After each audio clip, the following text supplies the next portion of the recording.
Today we're going to be doing training on building professional relationships and why that's important. We did a survey recently of our stakeholders, and something that came out during that survey was that this is an area that we all really need to work on. So that's what we're going to be talking about today. Our objectives for this training are we're going to understand and identify the types of relationships in APS, understand the importance of strong professional relationships, describe the consequences of poor relationships, and demonstrate strategies for building professional relationships. So what kind of relationships do we have in adult protective services? Well, our most basic relationship is the one we have with our clients. We also have relationships with our supervisors, our coworkers, our internal stakeholders, and our external stakeholders. And we're going to talk a little bit more about stakeholders next. So what is a stakeholder? A stakeholder is a person or an organization with an interest or a concern in something. It's groups without whose support the organization would cease to exist. A stakeholder is anyone who can affect or is affected by an organization, a strategy, or a project, and they can be internal or external. So who are some of our internal stakeholders? What do you think that might be? Well, it would be your coworkers, your supervisors, the Office of General Counsel, they help us with our legal cases, human resources, STS, they keep our computers going, budget and fiscal services, they pay our salary, and talent management and learning development, TMLD, they conduct the training for our new employees. And now think about external stakeholders. Who do you think those might be? Well, those could be our service providers, law enforcement, the district attorney's office, hospitals, long-term care facilities, the people who call in the reports, and any other state agencies that we work with. So who benefits most from strong professional relationships in APS? That's our clients. It's why we're here. It's why we do what we do. It's for our clients. Why are strong professional relationships important? They develop trust. They help us develop open communication. They create a higher level of engagement. They lead to successful outcomes for our clients. And they create greater collaboration. This is a quote from Stephen Covey. Trust, or the lack of it, is at the root of success or failure in relationships and in the bottom line results of business. In our case, the business we're referring to is adult protective services. It's the business of protecting vulnerable adults. So why is trust important? Trust is defined as the firm belief in the reliability, truth, or ability of someone or something. Trust is undeniably the most important factor of any relationship. According to Forbes magazine, trust is foundational. It's the solid floor on which the relationship is built. Without a strong foundation, a relationship is unsteady at best. So the more you learn about another person, the easier it is to trust them, or the easier it is to not trust them. Trust is the cornerstone of relationship building, and it defines relationships. It is essential for stakeholder buy-in and engagement. Spend time with your stakeholders, speak to them regularly, and learn what makes them tick. All of this will help you to become a more empathetic partner, which will help you to create stronger working relationships. Teams that are low on trust tend to fall apart when there's a challenge or difficulty. When there's no trust, competence of the team tends to be dismissed. Trust is diminished by inconsistent messages, inconsistent standards, failure to trust others, and rumors. People respect effort. If you will invest time in getting to know people, they will reciprocate that effort and they will invest in you and your business. And again, our business is APS. Stay on top of this, and stakeholder engagement will be much easier to maintain and to sustain.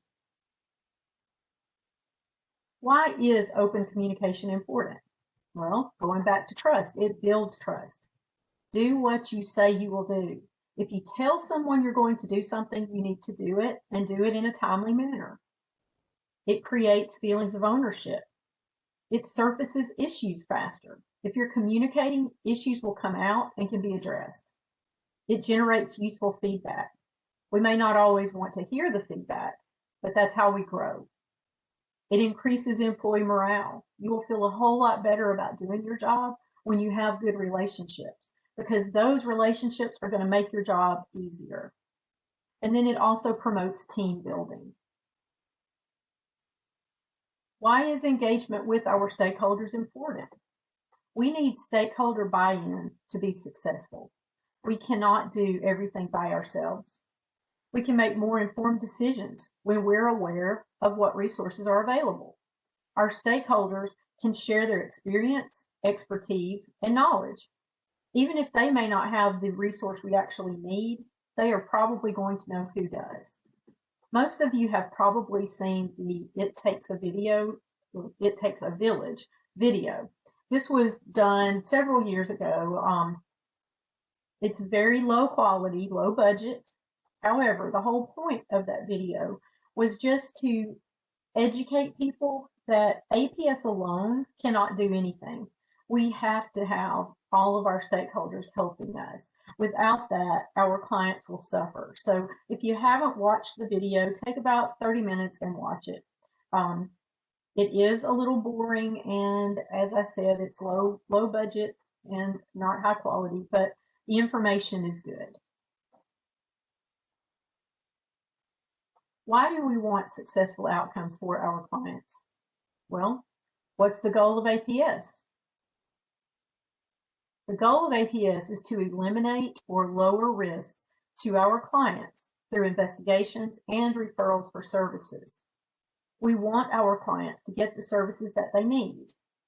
We also want them to get the services as quickly as possible. It is very important to make referrals for services that the client agrees to accept in a timely manner.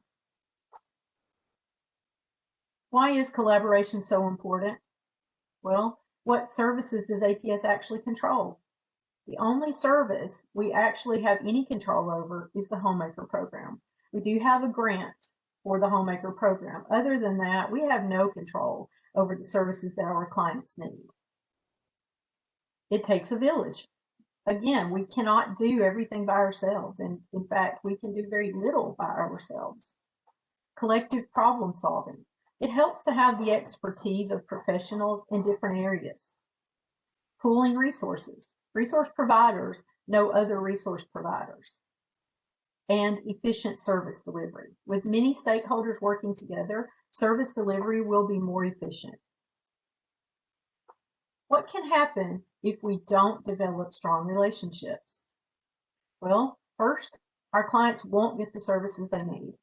Stakeholders won't be as likely to treat us as a priority if we don't have a good relationship with them. Clients won't be protected because they aren't receiving the services they need. We will have a poor image among our stakeholders. Poor communication, no collaboration. Stakeholders will not trust us, and we will not be seen as a team player. Strategies for building strong professional relationships. And we're going to talk about each item on this list individually. Identify relationship needs, develop people skills, focus on emotional intelligence, practice mindful listening, schedule time to build relationships, appreciate others, and be positive. How do you identify relationship needs? Do you know what you need from others? And do you know what they need from you? Understanding these needs can be instrumental in building better relationships. So what do we need from our partners? We need cooperation, we need communication, and we need follow-through. Now, what do you think our partners need from us? They need the exact same thing that we need. They need us to cooperate. they need for us to communicate, and they need us to follow through. Good relationships start with good people skills. People skills are the tools you use to communicate and interact effectively with others. The job of APS requires a high level of people skills. If this is not something that you're strong at, you really will need to work on this to be successful in this job. Always show appreciation to others. Say thank you and be sincere when you do it. People will be more likely to help you if they feel you truly appreciate them. Act honorably and treat other people with respect. Act with honesty and integrity. Our partners should feel that if we say we're going to do something, they should know we're going to do it. And tackle problems with a positive attitude. Look for solutions. Sometimes I know that it's easy to become negative and to think, well, we can't do what this person needs. We're not able to get that service, or that service doesn't exist. But I think we can turn that around and make it a positive. And instead of looking at the negative aspect of it, maybe we can think, well, what can we do? Maybe it's not exactly what's needed, but is there something that we can do that could lessen the risk, that could make them more comfortable? I think that that's something we can all work on, is developing our positive attitude. I don't know if any of you have read this book to your children. I read it many times when my kids were little. I could probably have recited it at one point, but Horton the elephant always said, I meant what I said and I said what I meant. An elephant's faithful 100%. Be like Horton. Be reliable and trustworthy. What's emotional intelligence? Emotional intelligence is your ability to recognize your own emotions and to better understand what they're telling you. By developing your emotional intelligence, you'll become more adept at identifying and handling the emotions and needs of others. Emotional intelligence is the capacity to understand and manage your emotions. The skills involved in emotional intelligence are self-awareness, self-regulation, motivation, empathy, and social skills. Embracing the nuances of human emotion in the workplace can have practical benefits, such as better collaboration and a happier workplace. After all, we are human beings every day, not just when we leave the office. So now we're going to watch a short video that's going to talk about these 5 concepts of emotional intelligence.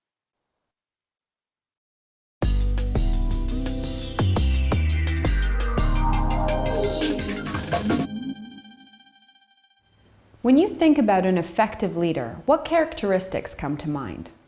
Chances are you picture someone who listens to their team. They stay cool under pressure, know when to trust their intuition, and they never let their emotions get the best of them. People like this have a high degree of emotional intelligence. Emotional intelligence, or EI, is the ability to recognize your emotions, understand them, and see how they affect those around you. Having high emotional intelligence also means you understand other people's emotions. This allows you to manage your relationships better and avoid potential conflicts.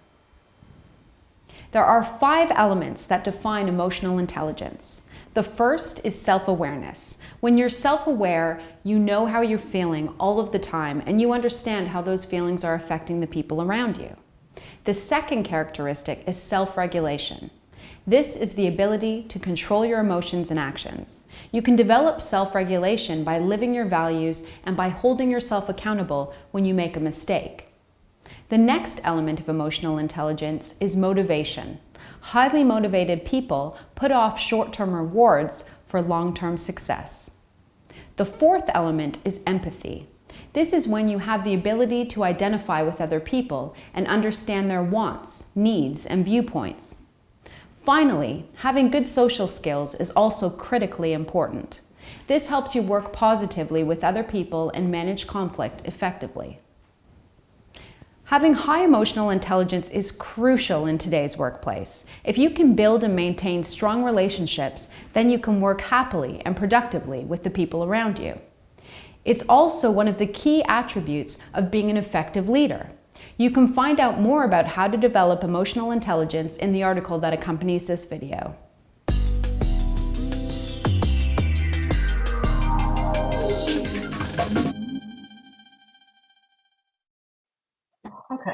So we're going to talk about those 5 concepts. The first one is self-awareness.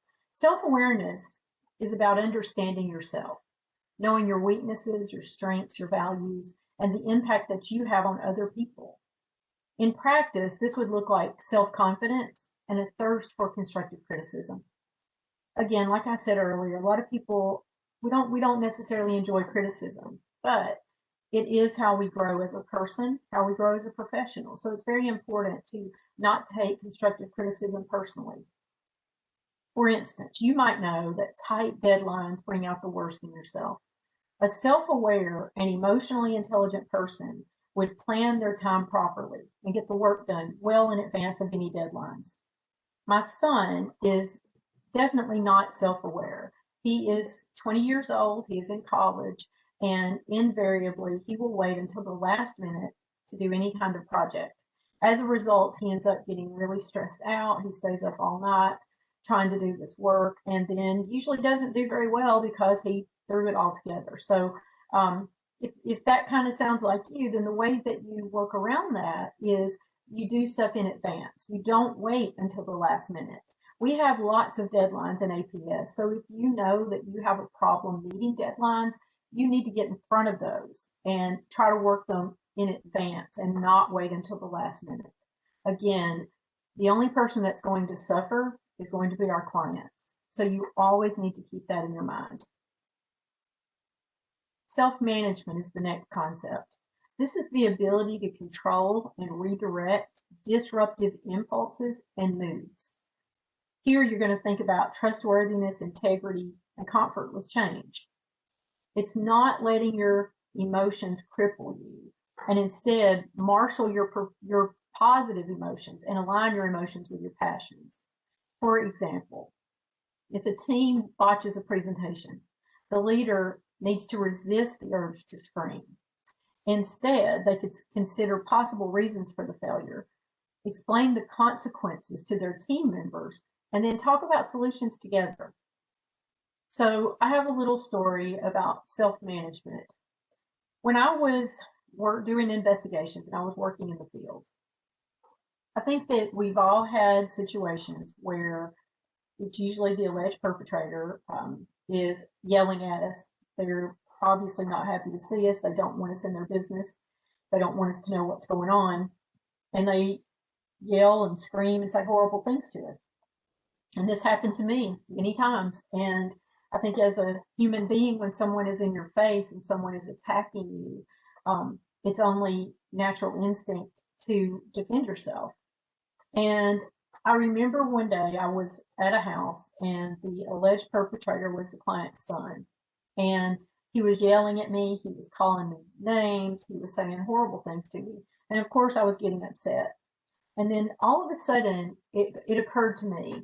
I thought, how can this person hate me so much when he's never even met me? And I realized he couldn't. It was impossible for him to hate me. He didn't know me. This was the first time he had even seen me. And I realized this was about him. It was not about me. I just happened to be the person standing there bearing the brunt of his anger and frustration. But it wasn't about me. And so from there on, my job became easier because every time that would happen to me, I was able to stay calm and I was able to, in my head, to think over and over, this is not about me. This is not about me. So that was my moment of self-management. So just something to think about. Motivation is enjoying achievement for its own sake. It's doing a good job just for the pride that you feel of doing a good job. A passion for the work you do, optimism, and positive energy to improve are the key hallmarks of an emotionally intelligent and motivated person. Empathy is understanding other people's emotional makeup. It's considering other people's feelings, especially when you're making decisions that are going to impact them. Some trademarks of empathy include an ability to develop other people and sensitivity to cross-cultural differences. Everyone who works in APS should have empathy for others. You should not be here if you don't. And empathy is not the same as sympathy. Sympathy is feeling sorry for someone. Empathy is feeling for that person.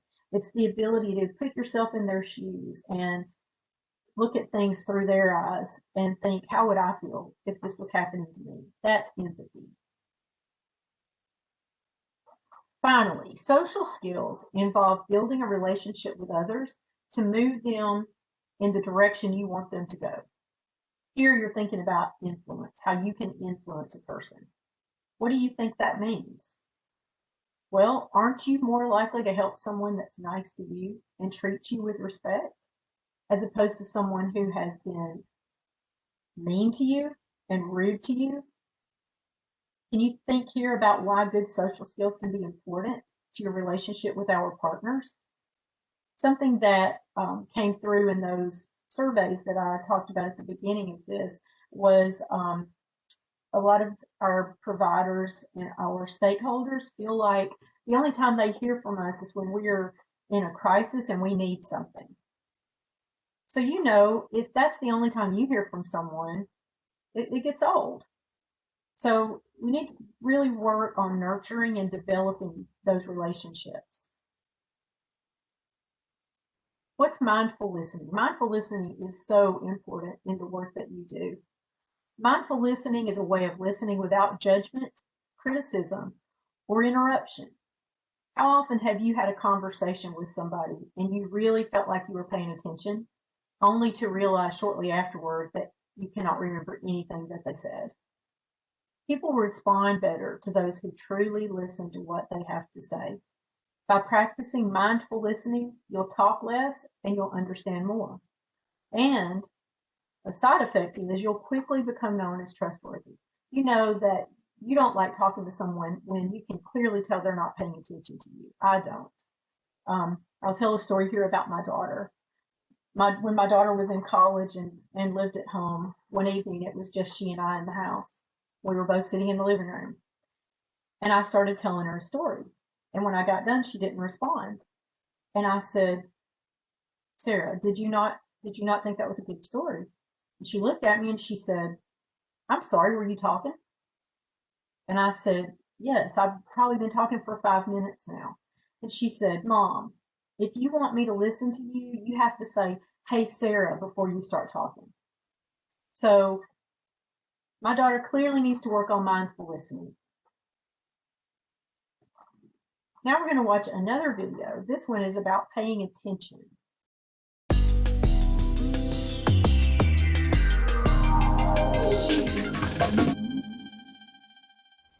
Think about how much information you get every day from listening. Your boss, your colleagues, your clients, and your suppliers may communicate with you often. So will your family and friends. How much of what all these people say do you pay attention to? How much are you actually remembering from these conversations? Chances are, it's a lot less than you think. A lot of times we act as if we're listening to the other person, but the reality is that our minds are racing to other topics or already planning what we're going to say in return. This means that we can miss important things that the other person is saying. Active listening is when you make a conscious effort to hear and understand people so that you get the complete message. There are several things you can do to become an active listener. First, you need to pay attention. We know this is a bit obvious, but it's the most important part of active listening. For instance, make eye contact with the person talking to you. Ignore outside factors like other conversations so that you can focus solely on what the person is saying. Most importantly, put your own thoughts on hold. Resist the urge to start planning out what you're going to say in return. You also need to show the other person that you're listening to them. You can nod your head, smile, and say yes occasionally. All of these signals let the other person know you're still with them. Providing feedback on what the other person has just said is another important part of active listening. For instance, all of us hear information through our own personal filters and judgments. This can affect our understanding. To make sure you heard and understood the message correctly, paraphrase it or repeat it back to the person. You can also ask questions to get more information, but make sure that you listen to what they're saying before you plan your response. You also need to avoid interrupting when they are speaking. Once they're finished, You can respond appropriately and with an honest answer or opinion. Active listening is a skill that all of us should use more often. The better you are at listening, the more information you'll receive. This can pay off with big rewards in your career and strengthen your bonds with family and friends. You can find out more about active listening in the article that accompanies this video.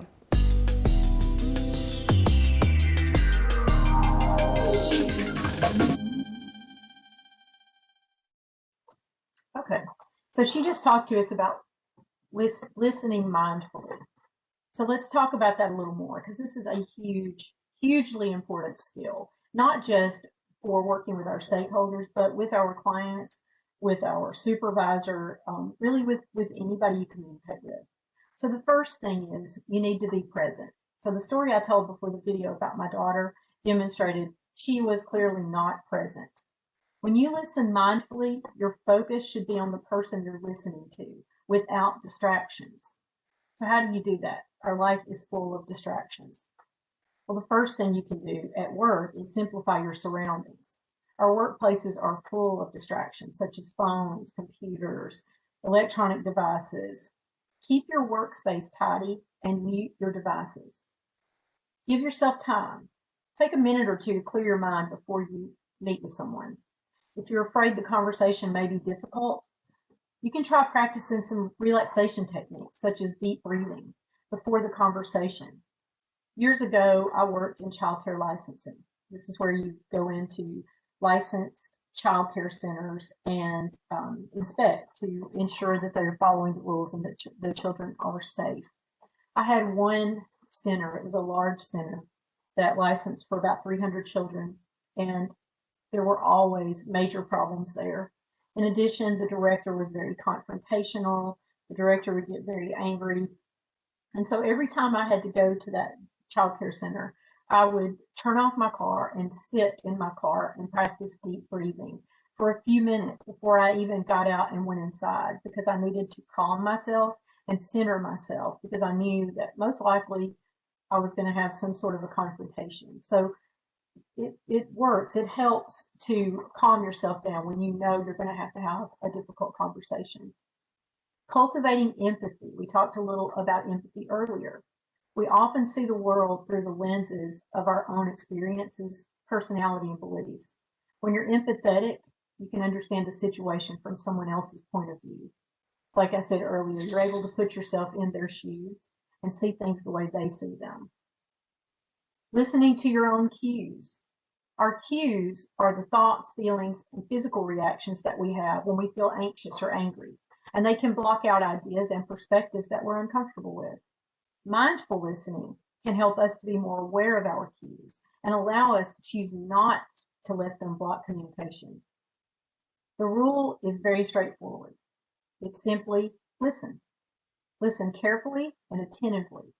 Pay complete attention to the other person. And don't let other thoughts, such as what you're going to say next, distract you. So why is it so important to take the time to build relationships? Good relationships in the workplace lead to higher job satisfaction and a better sense that you're working to your full potential. In the world of adult protective services, they also lead to better outcomes for our clients, which is our bottom line. Good work relationships promote a high level of cooperation. And then the old saying, two heads are better than one. Like I said earlier, resource providers know other resource providers. When you have several of your stakeholders involved, you can pretty much guarantee a better outcome for your client. Everyone, no matter what level they are in an organization, wants to feel that their work is appreciated. So, genuinely compliment the people around you when they do something well. Praise and recognition will open the door to great work relationships. Recognizing others for their contributions and showing your appreciation when someone helps you out is important when developing good work relationships. Everyone likes to be recognized, and honest, genuine compliments can help endear you to others. Attitude is everything. People who demonstrate a positive outlook and a cheerful disposition have better relationships with their peers and managers and are seen as more productive. Focus on being positive. Positivity is contagious, and people gravitate to those people that make them feel good. Having a positive attitude in the workplace won't necessarily make you better at your job, but it will improve the way people view you as a person. So they may be more inclined to help you succeed and cheer you on. As a supervisor through the years, I've hired a lot of people. And I can tell you from a supervisor standpoint, attitude means everything. Even if I had an employee who maybe their skills weren't where I felt they should be, if their attitude was good, I was willing to invest a lot of time and effort into coaching that person up because their attitude was so important. Think about somebody you know who's always positive. Who's that person? Think about it. Do you like being around that person?